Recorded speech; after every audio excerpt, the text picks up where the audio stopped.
यदा हि धर्मस्य ग्लानिर्भवति भारत अभिधानम् अधर्मस्य तदात्मानं सृजाम्यहम् परित्राणाय साधूनां विनाशाय च दुष्कृतां धर्म संस्थापनार्थाय संभवामि युगे युगे।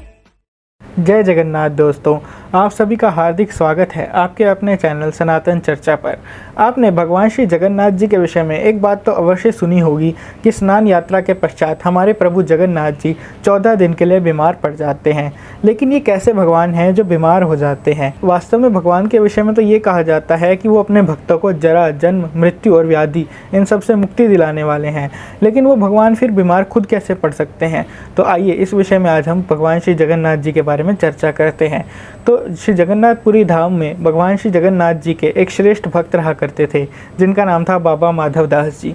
माधव दास जी श्री जगन्नाथ जी के अति प्रिय भक्त थे और एक दिन ऐसा हुआ कि श्री माधव दास जी की स्थिति बहुत बिगड़ गई। उनके शरीर की हालत इतनी खराब हो गई कि एक दिन तो ऐसा आया कि माधव दास जी का सारा कुछ बिस्तर पे होने लगा। उनको मूर्छा आ गई, यहाँ तक कि वो स्वयं के वस्त्र तक नहीं बदल पा रहे थे, भगवान की सेवा अच्छे से नहीं कर पा रहे थे। तब स्वयं श्री जगन्नाथ जी ने भेष बदलकर उनके घर में आकर उनकी सेवा की और कई दिनों के बाद उनकी मूर्छा टूटी तो उन्हें पता लगा कि साक्षात भगवान श्री जगन्नाथ जी जिनकी वो सेवा किया करते थे आज वो उनकी सेवा कर रहे हैं।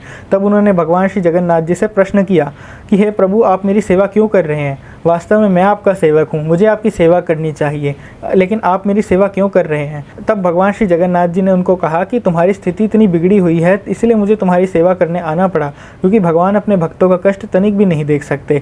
तब माधव दास जी ने कहा कि आप तो जग के नाथ परम श्रेष्ठ भगवान हैं, तो आप क्यों नहीं मुझे ठीक कर देते? यदि आपको मेरी इतनी ही चिंता है तो आप मुझे ठीक भी तो कर सकते थे, लेकिन आपने क्या किया? उल्टा आके आप मेरी सेवा कर रहे हैं। मुझे इस कष्ट से एक क्षण मात्र में आप उबार सकते थे, लेकिन आपने ऐसा क्यों नहीं किया? तब भगवान श्री जगन्नाथ जी उनको कर्म के बारे में बताते हैं कि हम जैसा कर्म करते हैं हमें भोगना पड़ता है, कभी इस जन्म में कभी अगले जन्म में। तो माधव दास जी के कुछ कर्मों के फल ऐसे थे कि जिनके कारण उन्हें इस कष्ट का सामना करना पड़ा। और जब तक हम लोग अपने पाप और पुण्यों का सभी हिसाब खत्म नहीं कर देते तब तक हम भगवान के धाम वैकुंठ धाम नहीं जा सकते हैं, ऐसा शास्त्रों का मत है।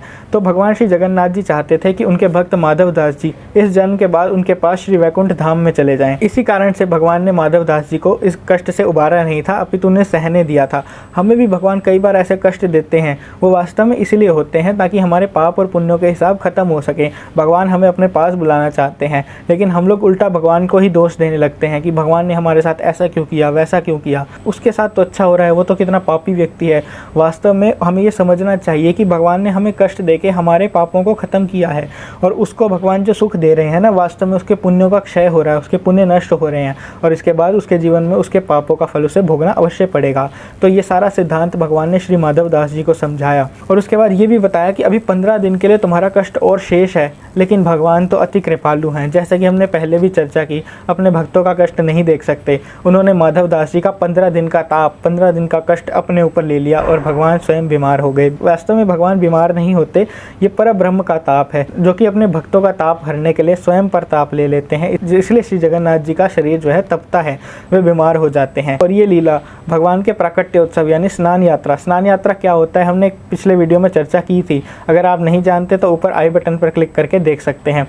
और स्नान यात्रा के अगले 14 दिन भगवान श्री जगन्नाथ जी क्वारंटीन में रहते हैं। जैसे हम सब लॉकडाउन के टाइम क्वारंटीन में थे ना, ऐसे ही जगन्नाथ जी 14 दिन के लिए क्वारंटीन में रहते हैं। जो जगन्नाथपुरी मंदिर के पंडे हैं यानी पंडित हैं, पुजारी हैं, उनकी देख रेख में भगवान श्री जगन्नाथ जी का औषधियों आदि के साथ उपचार किया जाता है। उन्हें भोग के स्थान पर औषधियाँ और ये सब चीज़ें भेंट की जाती हैं। और इसके बाद 14 दिन के बाद भगवान श्री जगन्नाथ जी पुनः अपने भवन से बाहर आएंगे और रथ यात्रा के द्वारा अपने भक्तों के साथ आदान प्रदान फिर से करेंगे। तो बेसिकली ये पर ब्रह्म का ताप है, भगवान श्री जगन्नाथ जी अपने भक्तों का कष्ट हरने के लिए लेते हैं। और इस चीज़ को हम ऐसे भी समझ सकते हैं कि जब हमें कोई बीमारी आती है तो क्या वो पूछ के आती है? नहीं, आज आना है, कल आना है, हमें आज कोई बुखार हो जाए, आज किसी को कुछ खांसी जुकाम हो जाए, हमें इस चीज़ का पहले से नहीं पता होता। लेकिन भगवान श्री जगन्नाथ जी के केस में ये चीज़ पूरी तरह से फिक्स्ड है, निर्धारित है कि 14 दिन के लिए भगवान श्री जगन्नाथ क्वारंटीन में जाएंगे, उनको बुखार होगा, उनका शरीर तपेगा, वो किस किस प्रकार से लीला करेंगे। तो वास्तव में परम भगवान श्री कृष्ण की लीलाएँ हैं। श्रीमद् भगवद गीता में भी भगवान भगवान श्री कृष्ण कहते हैं, जन्म कर्म च मे दिव्यम एवं यो वेति तत्वता त्यक्त्वा देहम पुनर्जन्मम नेति मामेति सो अर्जुना। और हम पिछले कई सारे वीडियोस में श्लोक के बारे में चर्चा कर चुके हैं, और अगर आपने अभी तक वो वीडियोस नहीं देखे तो प्लीज़ ज़रूर जाके इस चैनल पर चेक कीजिएगा। और यहाँ पर भगवान श्री कृष्ण वर्णन कर रहे हैं कि मेरा जन्म और कर्म दिव्य है, और जो व्यक्ति मुझे तत्व से जान लेता है उसे इस शरीर का त्याग करने के पश्चात पुनः इस संसार में नहीं आना पड़ता, यानी कि जन्म और मृत्यु के चक्कर से भगवान के बारे में जानने के द्वारा हम मुक्ति पा सकते हैं। और आज की वीडियो को आगे बढ़ाते हुए अब हम चर्चा करते हैं भगवान श्री जगन्नाथ जी कैसे द्वारका में प्रकट हुए थे। जी हाँ, भगवान श्री जगन्नाथ जी द्वारका में भी प्रकट हुए थे। तो ये लीला द्वारिका धाम की है, जिस समय स्वयं प्रभु श्री द्वारिकाधीश वहाँ पर निवास करते थे, वहाँ पर राज करते थे। तो एक समय की बात है, भगवान श्री कृष्ण की जितनी भी रानियाँ हैं, रुक्मिणी जी, सत्यभामा जी, जाम्बवती, कालिंदी, भद्रा, लक्ष्मणा आदि, इन सभी ने एक समय माता रोहिणी कौन है? श्री बलराम जी को जन्म देने वाली माता रोहिणी। आपको सबको पता होगा कि कृष्ण लीला हमने सबने सुनी है कि जिस समय माता देवकी और वसुदेव जी कंस के कारागृह में थे, भगवान श्री कृष्ण और बलराम का प्राकट्य हुआ था। माता रोहिणी जो थी वो नंद महाराज के यहाँ पर रहती थी, और वहीं पर श्री बलराम जी का जन्म हुआ था। इसलिए माता रोहिणी ने श्री कृष्ण बलराम जी की सारी वृंदावन लीलाएं, गोकुल लीलाएं सब कुछ देखी थी। तो ये सारी रानियाँ जो हैं, रुक्मिणी जी, जाम्बवती आदि सभी रानियाँ जो हैं माता रोहिणी के शरण में जाती हैं और उनको कहती हैं कि माता, भगवान द्वारिकाधीश रात्रि में सोते हुए रोते हैं। यहाँ कभी न कभी माता यशोदा को, श्री राधा जी को, वृंदावन की गोपियों को, अपने ग्वाल सखाओं को पुकारते हैं।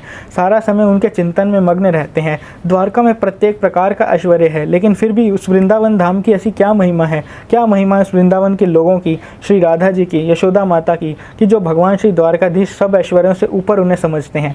उन्हें उनकी स्मृति क्यों हमेशा बनी रहती है, ऐसी क्या है उनकी महिमा। और इस प्रकार से सभी रानियां माता रोहिणी से निवेदन करती हैं कि वे भगवान की वृंदावन लीलाएं उन्हें सुनाएं। माता रोहिणी ये बताने से पहले उन्हें स्पष्ट कर देती हैं कि यदि यहाँ पर वृंदावन लीलाओं की चर्चा हुई तो श्री कृष्ण और बलराम स्वयं को यहाँ आने से नहीं रोक पाएंगे। लेकिन सभी माताएं चाहती थी कि ये वार्तालाप गुप्त रहे, ये श्री कृष्ण और बलराम जी को पता न लगे। तब माता रोहिणी ने उन्हें उपाय बताया कि देवी सुभद्रा, जो कि श्री कृष्ण और बलराम जी की प्रिय बहन है, उनसे निवेदन करना चाहिए कि वो द्वार पर रहकर अपने भाइयों को रोक दें। और ऐसा ही हुआ। सभी रानियों ने देवी सुभद्रा को द्वार पर खड़ा कर दिया ताकि वो भगवान श्री कृष्ण और बलराम जी को रोक सकें, और स्वयं माता रोहिणी के साथ भीतर चली गई और उन्होंने वृंदावन लीलाएं सुनना प्रारंभ किया। जैसे ही इन वृंदावन लीलाओं का स्वर भगवान के कानों में पड़ा, भगवान श्री कृष्ण और बलराम अपने राजमहल से दौड़ते हुए चले आए माता रोहिणी के कक्ष की ओर, और बाहर अपनी बहन सुभद्रा को देखा और सुभद्रा जी ने उन्हें वहीं रोक दिया। तो भगवान श्री द्वारिकाधीश, माता सुभद्रा और श्री बलदेव जी, श्री बलराम जी, इन्होंने द्वार पर कान लगा के वो सभी लीलाएं सुनी, और वो इतने प्रेम विहल हो गए कि भगवान के नेत्र बड़े बड़े हो गए और अपलक हो गए, हाथ सिकुड़कर अंदर चले गए, चरण दिखाई ही नहीं पड़ते थे। इतना अलौकिक रूप भगवान ने धारण कर लिया। और इस अलौकिक रूप का सबसे पहला दर्शन किसको हुआ? देवऋषि महामुनि नारद जी को, जो कि उस समय द्वारिका में भगवान श्री कृष्ण के दर्शन करने आ रहे थे।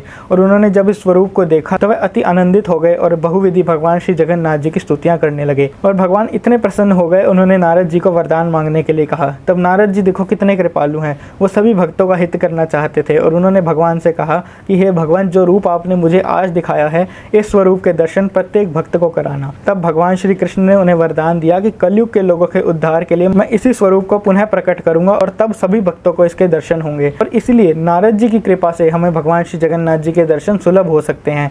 आज की जो वीडियो देख रहे हैं उनमें से कई लोग श्री जगन्नाथपुरी धाम गए होंगे, कईयों ने प्रभु श्री जगन्नाथ जी को अपने करीब से देखा होगा, उनके दर्शन किए होंगे, उनसे अपने नेत्र मिलाए होंगे, और वास्तव में उनका परम सौभाग्य है। उन्होंने अपने जीवन की सबसे बड़ी निधि पाली है। उन्होंने अपने प्राण प्रियतम श्री जगन्नाथ जी के साथ अपनी आंखें चार कर ली हैं। और ऐसे भगवान श्री जगन्नाथ जी के भक्तों को हम बारंबार प्रणाम करते हैं, जो सभी की वांछाओं को पूर्ण करने वाले कल्पतरु के समान हैं और बड़े ही कृपालु हैं और पतित जनों का उद्धार करते हैं। वांछा कल्पतरुभ्यश्च कृपा सिंधुभ्यो च पतितानां पावनेभ्यो वैष्णवेभ्यो नमो नमः। सभी वैष्णवों की वंदना करते हुए हम इस वीडियो को अंत करते हैं। और आज हमने जो चर्चा की, अगर आपको अच्छी लगी हो तो इसे ज़्यादा से ज़्यादा लाइक और शेयर करें, और चैनल सब्सक्राइब करना ना भूलें। हम आपसे जल्द ही मिलेंगे नई चर्चा के साथ। तब तक के लिए आप सबको हमारी सप्रेम जय जगन्नाथ।